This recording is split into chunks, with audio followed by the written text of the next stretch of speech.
Hello and welcome. तो आज हम लोग किस वीडियो में देखने वाले हैं क्लास 10th सोशल साइंस का चैप्टर नंबर 19 जिसका नाम है government budget and the taxation. ये जो चैप्टर है ये एग्जाम पॉइंट ऑफ व्यू से इम्पोर्टेंट तो है ही, साथ ही साथ आप लोगों के लिए नॉलेज पर्पस के लिए भी क्या है, काफी ज्यादा इम्पोर्टेंट है। क्योंकि आप लोग न्यूज में सुनते होंगे कि जैसे जनवरी फरवरी आता है, न्यूज़पेपर में पढ़ते होंगे कि सरकार ने बजट में ये किया, सरकार ने बजट में वो किया, सरकार ने टैक्स बढ़ा दिया, सरकार ने टैक्स कम कर दिया, जीएसटी लिया। ये सारी की सारी चीजें जो है आप क्या करते हो, सुनते हो। तो ये जो चैप्टर है ये उसी से रिलेटेड है कि सरकार टैक्स क्यों लगाती है, सरकार जो है टैक्सेशन कैसे कलेक्ट करती है, कैसे उनको खर्च करती है। ये सारी की सारी चीजें जो है आप इस चैप्टर में जो है अभी पढ़ने वाले हो। तो ध्यान से इस चैप्टर को समझना। और हाँ, बाकी सारे जो चैप्टर्स हैं वो सारे चैप्टर्स के वीडियोस भी कंटिन्यूअसली आते रहेंगे, आप परेशान मत हो। मैथ्स के जो छूटे हुए हैं जैसे रेशियो एंड प्रपोर्शन छूटा हुआ है, 4-5 क्वेश्चन उसके छूटे हुए हैं। Taxation chapter, banking and taxation छूटा हुआ है मैथ्स का, वो भी कंप्लीट होगा। तो बहुत जल्दी कंप्लीट होता जाएगा। एक्चुअली थोड़ा टाइम के प्रॉब्लम के कारण जो है वीडियोस जो है अपलोड नहीं हो पा रहे थे, लेकिन मैं आज कोशिश करूंगा कि मैथ्स के 3-4 वीडियोस कम से कम आज अपलोड कर दूं ताकि आप उसको पूरे वीक अच्छे से उसको देखते रहो। तो स्टार्ट करते हैं हम लोग हमारा सोशल का chapter, role of the government. ये जो गवर्नमेंट का जो रोल है इसको पहले हम लोग समझते हैं, फिर हमको समझ में आएगा कि हाँ सरकार टैक्स क्यों लेती है। In the modern age, the government is responsible for several important function। आज के डेट में जो सरकार है, चाहे स्टेट गवर्नमेंट हो चाहे सेंट्रल गवर्नमेंट हो, वो बहुत सारे कामों के लिए क्या है, उसकी रिस्पॉन्सिबिलिटी है, वो रिस्पॉन्सिबल है। These include protecting the country against the external attack, maintaining the rule of law within the country with the help of police force। अब सरकार की रिस्पॉन्सिबिलिटी क्या है? सरकार की रिस्पॉन्सिबिलिटी ये है कि वो हमारे कंट्री को क्या करे, बाहरी लोगों से प्रोटेक्ट करे। बाहरी लोगों से मतलब जो हमारे इनेमी कंट्रीज है उनसे हमको क्या करे, प्रोटेक्ट करे। प्लस दूसरा सरकार का ये कानून मतलब ये रिस्पॉन्सिबिलिटी होती है कि बाहर से तो प्रोटेक्ट करे, लेकिन इंडिया के अंदर में जो चीजें हैं जो चल रही हैं रूल ऑफ लॉ पुलिस के थ्रू, वो भी क्या कर सके, इंटरनल मैटर को भी वो क्या करे, कंट्रोल करे। ये सरकार की रिस्पॉन्सिबिलिटी है। Another major responsibility of the government is to provide public facilities. ये तो दो चीज हो गई डिफेंस के फील्ड में। इसके अलावा सरकार के जो और इम्पोर्टेंट जो काम जो होती है, अनदर इम्पोर्टेंट रिस्पॉन्सिबिलिटी जो होती है वो है पब्लिक की फैसिलिटी। अब इसमें क्या क्या फैसिलिटीज इंक्लूडेड है देखो। The special characteristics about the public facilities, the one they are set up they can used by everyone. अब ये जो पब्लिक फैसिलिटी है, ये पब्लिक फैसिलिटी स्पेशलिटी क्या होती है कि अगर एक बार पब्लिक फैसिलिटी अगर स्टैब्लिश हो गई तो उसका फायदा जो होता है बहुत सारे लोगों को होता है। जैसे पब्लिक फैसिलिटी में एग्जांपल के लिए हम लोग लेते हैं हॉस्पिटल। अगर किसी एक जगह पर गवर्नमेंट हॉस्पिटल खुल गया तो आसपास के सारे लोगों के लिए वो क्या हो जाता है, बेनिफिशियल हो जाते हैं। उसी तरीके से स्कूल, अगर कोई अच्छा स्कूल ओपन हो गया, गवर्नमेंट स्कूल ओपन हो गया, जैसे अभी के डेट में हमारे छत्तीसगढ़ में क्या हो रहा है, सरकार जो है हर डिस्ट्रिक्ट में जो है एक इंग्लिश मीडियम के स्कूल ओपन कर रही है। इसी तरीके से अगर एक एक पर्टिकुलर ब्लॉक में, पर्टिकुलर पंचायत में अगर एक एक इस तरीके के स्कूल अगर ओपन हो जाएंगे तो उससे क्या होगा, बहुत ज्यादा जो है आसपास के लोगों को जो है बेनिफिट जो है होगा। तो इस तरीके से जब पब्लिक के लिए आप वर्क करते हो, पब्लिक फैसिलिटीज के लिए, तो उसका इम्पेक्ट एक करना होगा पूरे के पूरे पब्लिक पर जो है होता है। जैसे एक और एग्जांपल दिया है, if electricity is supplied to an area it can benefit all the people living in the area. अगर आप किसी पर्टिकुलर एरिया पर इलेक्ट्रिसिटी की सप्लाई पहुंचा देते हो तो उसके कारण से बहुत सारे लोगों को जो है क्या होता है, वहां पर बेनिफिट जो है होता है। जैसे कि the farmer can operate his pump set for irrigation. अगर कोई फार्मिंग कर रहा है तो वो फार्मर क्या कर सकता है, इसी इलेक्ट्रिसिटी को यूज करके जो है उसको क्या कर सकता है, अपने अपने खेतों में इरिगेशन पर्पस के लिए पानी का यूज कर सकता है ट्यूबवेल्स के through. Factories, offices, shops in the houses can use the electricity. Factories जो होती हैं वो अपनी प्रोडक्ट के प्रोडक्शन के लिए यूज कर सकती है, ऑफिस में वर्क में भी हो सकता है, शॉप में भी हो सकता है, घरों में भी इलेक्ट्रिसिटी का यूज जो है होता है। The government should try to ensure that no citizen is deprived of the use of public facilities। और सरकार की हमेशा ये कोशिश होनी चाहिए कि इंडिया में या किसी भी कंट्री की जो गवर्नमेंट है उसकी ये रिस्पॉन्सिबिलिटी होनी चाहिए कि उसके यहाँ जितने भी लोग हैं वो सारे के सारे लोगों तक ये फैसिलिटीज पहुंचे। ऐसा नहीं है कि कुछ पर्टिकुलर ग्रुप्स तक की फैसिलिटी पहुंच पाए और बाकी ग्रुप्स तक फैसिलिटी ना पहुंचे। ऐसा नहीं होना चाहिए, सरकार को इंश्योर करना चाहिए कि फैसिलिटी सबके पास पहुंचनी चाहिए। To make this possible, the cost of these facilities should be minimal with in the buying power of the people. Plus सरकार को ऐसा नहीं कि सब तक पहुंचे, तो ऐसा नहीं कि सरकार को उसकी प्राइसेस बहुत ज्यादा हाई कर देनी चाहिए। किसी भी चीज की प्राइस एकदम मिनिमम रखनी चाहिए जिसको हर आदमी क्या कर सके, परचेस कर सके। जैसे अगर आप हॉस्पिटल जा रहे हो, हॉस्पिटल एक गवर्नमेंट का हॉस्पिटल ओपन किया और वहां पे चेकअप का कॉस्ट आपने 1000 रुपए रख दिया, तो ये 1000 रुपए हर आदमी अफोर्ड नहीं कर सकता। ठीक है, रिच पीपल जो होंगे वो अफोर्ड कर सकते हैं, उनके लिए इजी है। लेकिन जो पुअर पीपल है जिसकी इनकम 1000 रुपीज नहीं है, अगर उसकी तबीयत खराब हो गई तो वो उस हॉस्पिटल में क्यों जाएगा, क्योंकि उस हॉस्पिटल में जाने के उसको 1000 रुपीज खर्च करने पड़ेंगे। तो सरकार को कोई भी फैसिलिटी जब वो ओपन करता है तो सरकार को ये इंश्योर करना चाहिए कि वहां पर जो है फैसिलिटी ऐसी हो कि जहां पर हर आदमी उसको क्या कर सके, परचेज जो है कर सके। आगे देखते हैं। The government is also responsible to ensure the livelihood of the people. साथ ही साथ सरकार की ये भी रिस्पॉन्सिबिलिटी होती है कि लोगों के जितने भी लाइवलीहुड है वो लाइवलीहुड क्या हो सके, सबके पास जो है पहुंच सके। You may have heard about the right to work in the Mahatma Gandhi national rural employment guarantee Act. मनरेगा के बारे में आप सबने सुना होगा कि यहाँ पर जो है मनरेगा के तहत जो है जो रूरल एरियाज में जो लोग होते हैं, रूरल एरियाज के लोगों को जो है 100 से लेके 150 दिन का जो है क्या किया जाता है, और यहाँ पर जॉब्स जो है प्रोवाइड किया जाता है। आप लोगों में से कई लोगों ने देखा होगा कि जैसे ही अभी एग्रीकल्चर का प्रोडक्शन खत्म हो जाएगा उसके बाद जो है लोग जो होते हैं जैसे तालाब का गहरीकरण हो गया, पैचिंग हो गया, रोड कंस्ट्रक्शन हो गया, इन सब कामों में मनरेगा के तहत जो है क्या होते हैं, लोग जो है लग जाते हैं, क्योंकि इनसे उनको क्या मिलता है, जॉब जो है मिलता है। तो सरकार ये कोशिश करती है कि कोई भी आदमी भूखा ना रहे, उसके पास पैसा रहे करके मिनिमम 100 से 120 दिनों का काम जो है सरकार क्या करती है, प्रोवाइड करती है, उसी के एरिया में जो है प्रोवाइड करती है। और इसमें क्या क्या बनते हैं, डैम्स बनते हैं, water harvesting structure, road, ponds, ये सब गारंटी एक्ट के तहत जो है बनते हैं। अच्छा, मेरा एक क्वेश्चन ये है कि ये जो मनरेगा जो प्रोग्राम है या ये जो मनरेगा जो एक्ट है, इसको कब लॉन्च किया गया था? आप कमेंट करके इसका आंसर जो है बताना। Mahatma Gandhi national rural employment guarantee act इसको। चलो आगे देखते हैं। The government of India has played an important role in the establishing heavy industries in the past. Past में क्या हुआ, सरकार की ये रिस्पॉन्सिबिलिटी थी कि उसने क्या किया, बहुत सारे हैवी इंडस्ट्रीज जो है लगाए। जैसे भिलाई में भी क्या हुआ गया, 1959 में बीएसपी लगाया गया। उसके बाद जो है राउरकेला में राउरकेला स्टील प्लांट लगाया गया, दुर्गापुर में, कोलकाता में, झारखंड में जो है बहुत सारे इंडस्ट्रीज लगाए गए।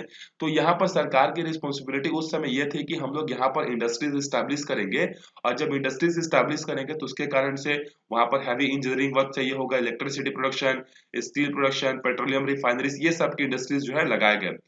Without this basis industries it would have been difficult to industrialise the country. इन सब के बिना हमारे कंट्री का इंडस्ट्रियलाइजेशन जो था वो पॉसिबल नहीं था। Farm production too has increased only because agriculture extension activities in the rural areas and the investment made in the developing irrigation facilities. जो रूरल एरियाज में जो जो फार्मर्स हैं उनके प्रोडक्ट की कैपेसिटी डबल हुई है, ट्रिपल हुई है। हमने पढ़ा था कि 1951 में कब्ज का प्रोडक्शन कम होता था, 2010-11 में काफी ज्यादा बढ़ गया है। तो ऐसा क्यों हुआ है, इसके पीछे का रीजन ये है कि यहाँ पर बहुत सारे इंडस्ट्रियलाइजेशन हुआ, यहाँ पर इरिगेशन की फैसिलिटीज बढ़ी, इलेक्ट्रिसिटी अच्छे से लगा, जिसके कारण से प्रोडक्टिविटी जो है क्या हुई है, इंक्रीज। अब आगे देखो। The government also has an important regulatory function. Regulatory function का मतलब होता है किसी चीज को कंट्रोल करना, पूरा देख रेख करना, क्या कहलाता है, रेगुलेटरी कहलाता है। जैसे आपके स्कूल में पूरा देख रेख करने का काम कौन करता है, प्रिंसिपल करता है, प्रॉपर क्लास हो रही है कि नहीं, प्रॉपर अटेंडेंस हो रहा है कि नहीं, प्रॉपर टेस्ट हो रहा है कि नहीं, किसी को बच्चे को कोई पढ़ाई तो प्रॉब्लम नहीं हो रही है, ये सब चीजों देखने का काम जो करता है उसको हम लोग बोलते हैं रेगुलेटरी फंक्शन। तो सरकार सिर्फ और सिर्फ काम ही नहीं करती, मतलब नया काम बना कर नहीं छोड़ती है, सरकार जो है क्या करती है, उन चीजों को रेगुलेटरी भी जो है करती है। It enacts laws to control and regulate trade. वो क्या करती है, ट्रेड को कंट्रोल करने के लिए लॉज लेकर आती है। जैसे for example, the packaged food you buy carries an FSSAI stamp. कोई भी आप फूड खरीदते हो तो देखना जनरली उस फूड में आपको इस तरीके का लिखा हुआ दिखता है, देखो इस तरीके से FSSAI करके। ये जो मार्क जो रहता है ना, ये रहता है सरकार प्रोवाइड करती है। It means the package food sold in the shop by companies complies with the safety standard approved by the food safety and standard authority of India. वैसे तो इसका फुल फॉर्म क्या होता है, food safety and standard authority of India. तो अगर किसी भी प्रोडक्ट में FSSAI लिखा है, इसका मतलब ये है कि वो जो फूड जो आइटम है वो सरकार के कंट्रोल के अंडर में है। सरकार ने जो जो स्टैंडर्ड्स तय किए हैं उस स्टैंडर्ड्स को क्या करता है, मीट करता है और वो सही करके। It means the FSSAI is answerable for public health and security। FSSAI जो होता है ये सबको क्या करता है, रेगुलेट करता है। इसका मतलब ये है कि वो पब्लिक के हेल्थ के लिए क्या है, रिस्पॉन्सिबल है, आंसरेबल है। Hence it monitor all the food stuff under the various law and regulation to ensure it is safe for human consumption। और वो हमेशा फूड की टेस्टिंग वगैरह करते रहता है और हमेशा ये इंश्योर करता है कि लोगों के पास जो है सही चीज और सेफ चीज जो है क्या हो, पहुंचे। These laws are enacted to regulate and manufacturing, storage, distribution and the sale of the food stuff to ensure its quality। Plus quality को भी ये क्या करती है, मेंटेन करती है। जैसे अब इससे कुछ साल पहले जो है एक बार मैगी का केस हुआ था, आपको याद होगा कि सरकार ने जो, या food safety standard authority of India FSSAI ने क्या किया था, मैगी पर जो है बैन लगा दिया था। क्योंकि मैगी पर बैन लगाने का कारण ये था कि उस समय जब सैंपल लिया था FSSAI ने, तो उसको मैगी में जो है लेड का अमाउंट ज्यादा मिला था, जो कि लेड का अमाउंट हमारे बॉडी के लिए डेंजरस है, कैंसर प्रोड्यूस करता है। तो फिर food safety standard authority of India ने क्या किया था, मैगी के प्रोडक्शन को कुछ दिनों के लिए बंद कर दिया गया था। फिर मैगी ने फिर से एप्लीकेशन डाला और बोला कि हम अब लेड की अमाउंट को कम कर दिए हैं करके। फिर FSSAI ने उसको क्या किया, अप्रूवल किया। तो ये उसका बेस्ट एग्जांपल है, ये रेगुलेट जो है करती रहती है।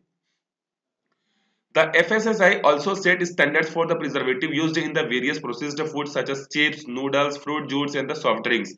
इसका भी रेगुलेशन कौन करता है, FSSAI करता है। जैसे कोई कोल्ड ड्रिंक जो है 1 साल से ज्यादा पुराना नहीं होना चाहिए, किसी कोल्ड ड्रिंक में कितना अमाउंट में अल्कोहल होना चाहिए, कितना अमाउंट में क्या होना चाहिए, इन सबका रेगुलेटरी जो है यही करता है।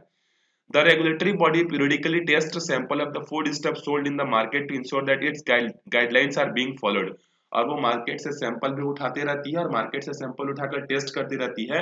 और टेस्ट करने का पर्पस ये होता है कि वो जो कंपनी से जो कि सामान बना रही है वो FSSAI के गाइडलाइंस को फॉलो कर रही है कि नहीं कर रही है करके। It also ensures the seal of the packaged food stuff is the stamped with the manufacturing and the expiry date। और ये हमेशा ये भी कोशिश करती है कि जो फूड है उस फूड में क्या हो, कंपनी के प्रोडक्शन का नाम लिखा हो, उसमें क्या क्या क्वालिटीज है, क्या क्या कंपाउंड है, ये होना चाहिए। प्लस ये भी कोशिश करता है कि उसमें एक्सपायरी डेट जो है जरूर क्या होना चाहिए, मेंशन जो है होना चाहिए। There are many other area in which the government play a regulatory role। इसके अलावा भी और भी बहुत सारे ऐसे एरियाज होते हैं जहां पर जो है सरकार क्या करती है, एक इंपॉर्टेंट रोल जो है प्ले करती है। You learn about the Reserve Bank of India in the chapter on the money and credit। Money and credit chapter भी हम लोग पढ़े नहीं है, उस पर पढ़ेंगे तो वहां पर हम लोग देखेंगे कि हमारे इंडिया में जितने भी बैंक्स हैं उन सबको, बैंक्स को कंट्रोल कौन करता है, रिजर्व बैंक ऑफ इंडिया जो है करता है। तो एक मेरा क्वेश्चन है, जैसे किसी कमेटी का हेड होता है, ठीक है, उसी तरीके से रिजर्व बैंक ऑफ इंडिया का जो हेड होता है उसको हम लोग बोलते हैं गवर्नर, जो कि RBI का हेड होता है, एक तरीके से आप ये समझ सकते हो। तो प्रेजेंट डेट में हमारे इंडिया में RBI के गवर्नर कौन है, इसको आपको कमेंट करके बताना है। चलो, government budget. The government has many responsibilities, it has to undertake many activities, some of which are have discussed earlier. हमने यहाँ पर बहुत सारी रिस्पॉन्सिबिलिटीज के बारे में, सरकार के हमने एक्टिविटीज के बारे में ऊपर जो है डिस्कशन जो है कर लिया है। इसके अलावा क्या देखो, it needs to collect and spend money to do activities. अब बहुत सारी एक्टिविटीज को परफॉर्म करने के लिए पैसे की जरूरत पड़ती है, तो सरकार पैसा कलेक्ट करती है और उस पैसे को क्या करती है, खर्च करती है। The money required to carry out these activities is collected from the people। और वो टैक्स कहाँ से खरीद, मतलब पैसा कहाँ से लाती है, लोगों से लाती है, in the form of tax। The government levies many different kinds of taxes। सरकार जो होती है बहुत सारे टाइप के टैक्स लगाती है, जैसे सर्विस टैक्स हो गया, GST हो गया, सेल्स टैक्स हो गया, एक्साइज ड्यूटी हो गया, ऐसे करके बहुत सारे जो है ड्यूटीज जो है सरकार जो है लगाती है।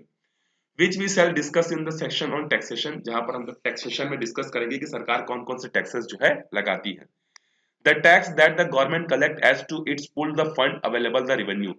सरकार टैक्स से जितना पैसा क्या करती है, गेन करती है, वो सरकार का क्या कहलाता है, रेवेन्यू कहलाता है। तो government need revenue for its expenditure. अब सरकार को रेवेन्यू की जरूरत क्यों पड़ेगी, भाई स्कूल बनाना है, हॉस्पिटल बनानी है, सड़क बनानी है, सरकार के एम्प्लॉयमेंट को, एम्प्लॉयज को पैसा देना है, इसके लिए तो पैसे की जरूरत पड़ेगी। तो पैसा कहाँ से आएगा, लोगों से आएगा, टैक्स के थ्रू आएगा। The account of the government revenue and expenditure is called the budget. अगर आपको बजट का डेफिनेशन पूछता है तो ये बजट का डेफिनेशन है। The account of governments revenue and expenditure is called budget. सरकार के पैसे आने का और सरकार के पैसे खर्च करने का जो भी हमारे पास अकाउंट होता है, जो भी लेखा जोखा होता है, उसको हम लोग क्या बोलते हैं, बजट बोलते हैं। अब budget contains the following detail, budget के अंदर में क्या क्या रहता है। How much money the government plans to spend, मतलब बजट में सरकार यह बताती है कि हम लोग इस साल इतना पैसा जो है हम लोग क्या करने वाले हैं, खर्च करने वाले हैं। Detail of the amount of money to be given to different departments to cover their expenditure under the different heads of such as education, food, security, defense। पहले तो ये बताती है कि हम इतना पैसा टोटल खर्च करेंगे, फिर दूसरा ये बताती है कि हाँ एजुकेशन के फील्ड में 1 लाख करोड़ खर्च करेंगे, डिफेंस के फील्ड में 2 लाख करोड़ रुपए खर्च करेंगे, इंफ्रास्ट्रक्चर पे 1 लाख करोड़ खर्च करेंगे, हेल्थ पर 50 करोड़ खरीदेंगे खर्च करेंगे। इस तरीके से सरकार जो है वेरियस फील्ड्स पर बताती है कि इतना इतना खर्चा हम लोग करने वाले हैं।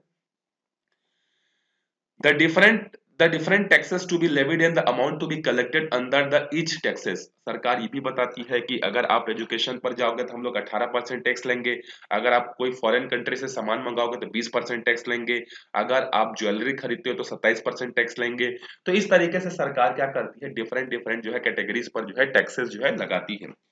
It also indicated the changes if any made in the rates of different taxes. अगर टैक्स के रेट में अगर कोई चेंज होता है, जैसे इनकम टैक्स के रेट में चेंज हो जाता है, तो सरकार उसको क्या करती है, बताती है कि इस साल हम लोग ज्यादा टैक्स लेंगे या इस साल हम लोग कम टैक्स लेंगे।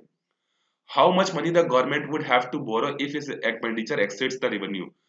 अब यहाँ पर सरकार ये भी बताती है कि जैसे मान लो सरकार का जो रेवेन्यू है वो 100 रुपए है, 100 रुपए सरकार ने कलेक्ट किया, लेकिन उसका जो खर्चा है वो 120 रुपए का हो रहा है, तो 20 रुपए एक्स्ट्रा खर्चा हो रहा है। तो ये 20 रुपए एक्स्ट्रा खर्चा जो हो रहा है वो कहाँ से लाएगा, सरकार ये भी बताती है कि हम लोग बैंक से लोन लेंगे, या वर्ल्ड बैंक से लोन लेंगे, या इंडियन मॉनेटरी फंड से बैंक लेंगे, या यूनाइटेड नेशन से या दूसरे कंट्री से लोन लेंगे। तो ये भी बताती है कि अगर हमारा खर्चा ज्यादा है तो हम लोग उस खर्चे को कहाँ से भरपाई करेंगे, लोन लेकर भरपाई करेंगे करके सरकार जो है बताती है। तो इस वीडियो में हम लोग यहीं तक देखते हैं। अगले वीडियो में हम लोग स्टार्ट करेंगे हमारे छत्तीसगढ़ के बजट के बारे में, 2016-17 के बजट के बारे में हम लोग डिस्कशन करेंगे कि सरकार ने किस किस तरीके से क्या क्या चीजें जो है की थी हमारे छत्तीसगढ़ में। तो आप अच्छे से बने रहो, वीडियोस को लाइक करो, शेयर करो, अब ज्यादा से ज्यादा लोगों तक सब्सक्राइब करो और पहुंचाओ इसको। और मैं एक और चीज, मैं बहुत सारे पोल्स डाल रहा हूँ, पोल्स मतलब क्वेश्चन जो है पोस्ट कर रहा हूँ, तो मैं देख रहा हूँ कि उसको 50 से 55 लोग ही अटेम्प्ट कर रहे हैं पर पोल्स को। तो आप उसको पूरा अटेम्प्ट करने की कोशिश कीजिए। जैसे मैं क्वेश्चन पूछता हूँ, मैथ्स का हो गया, साइंस का हो गया, सोशल का हो गया, गलत हो चाहे सही हो, आप उसको अटेम्प्ट करना जारी रखो, जिससे आपका पढ़ाई में जो है कांटेक्ट जो है टच जो है बना रहेगा। अगर आप अटेम्प्ट नहीं करोगे तो वो फिर आपके लिए नहीं होते जाएगा ना। क्या पता मैं जितना भी पोस्ट डाल रहा हूँ उससे रिलेटेड 5 क्वेश्चन अगर एग्जाम में आ गया तो आपके 5 नंबर पक्के हो जाएंगे ना, या आपका जो कंसेप्ट थोड़ा वीक था वो उस क्वेश्चन को सॉल्व करने के बाद स्ट्रांग हो जाएगा। तो आप सारे पोल्स को, सारे इमेजेस को लाइक करो, उसको अटेंड करो। तो मिलते हैं अगले वीडियो में, तब तक के लिए बाय बाय।